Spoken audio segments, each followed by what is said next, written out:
La journée de la femme panafricaine est célébrée à Dakar par le ministère qui s'engage à accompagner les femmes pour une Afrique unie et souveraine.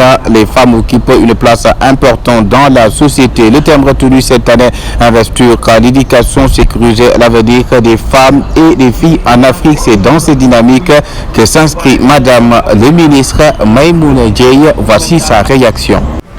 Madame la représentante du Conseil économique et social,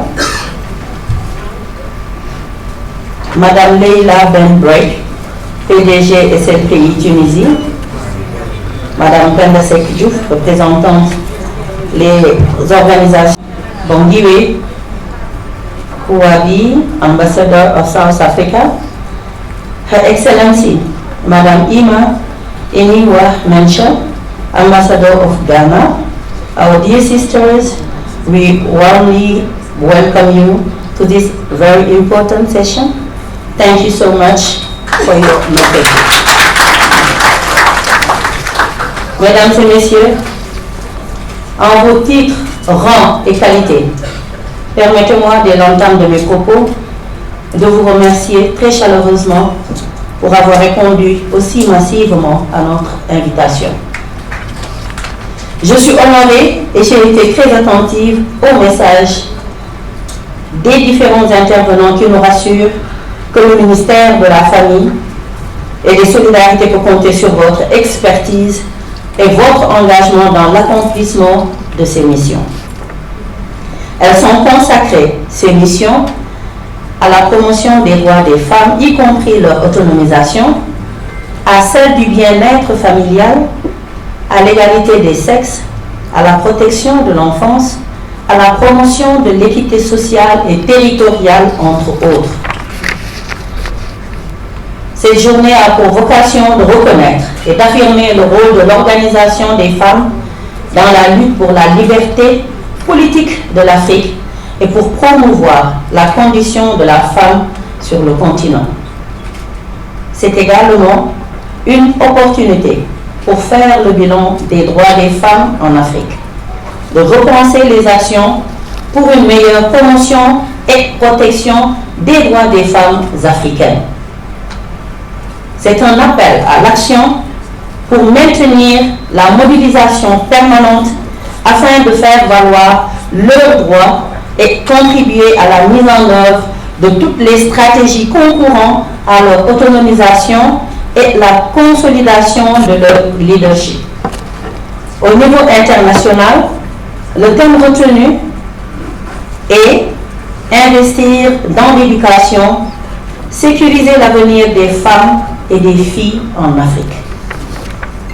Mesdames et messieurs, distingués invités, c'est le lieu pour moi de rendre hommage à des femmes visionnaires, panafricanistes, de braves héroïnes, comme la reine du Wallo, Djembot Mbouch, Aline Sitoé Diatta, dont le legs est perpétué des figures emblématiques de l'idéal panafricain comme Ellen Johnson Sirleaf, Lima Bowe et Wangari Maathai, récipiendaires du prix Nobel de la paix, en raison de leur contribution remarquable en faveur de la démocratie et de la paix. C'est une illustration éloquente du leadership des femmes en Afrique. C'est le sens de la résolution 1325 et suivante du Conseil de sécurité qui incite les femmes à intégrer leurs institutions et mécanismes. Au niveau national, la commémoration de cette année, coïncidant avec le cinquantenaire de l'organisation de la Journée panafricaine des femmes, porte sur le thème « Rôle et contribution des femmes dans la construction de l'unité africaine ».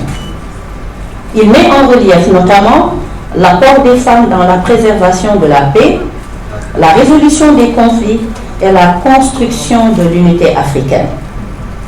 Dans cette perspective, il est heureux de noter que notre pays, le Sénégal, a affirmé dès l'aube des indépendances son orientation panafricaine et fédérale avec la proclamation de son indépendance dans le cadre de la Fédération du Mali. J'invite donc toutes les femmes africaines particulièrement celle de la société civile, à se joindre à nous pour explorer les voies et moyens devant permettre de construire des consensus forts et dynamiques et même à même de consolider notre unité et comment vouloir de vivre ensemble dans une Afrique réconciliée. Toutes ces réflexions seront consignées dans un document à la haute attention de son Excellence, Monsieur le Président de la République, Bassirou Diomaye Diakhar Faye, Président médiateur de la CEDEAO. Avant de clore mon propos, je magnifie l'engagement des acteurs institutionnels, des organisations de défense des droits des femmes et des filles, les partenaires au développement pour leur précieux concours dans l'organisation. Permettez-moi enfin de féliciter Madame la directrice de la famille et de la protection des groupes vulnérables, Dr Rokhaya Diakhaté, et toute son équipe pour la parfaite organisation de cette journée. Je vous remercie et vous donne rendez-vous à très bientôt, Inch'Allah.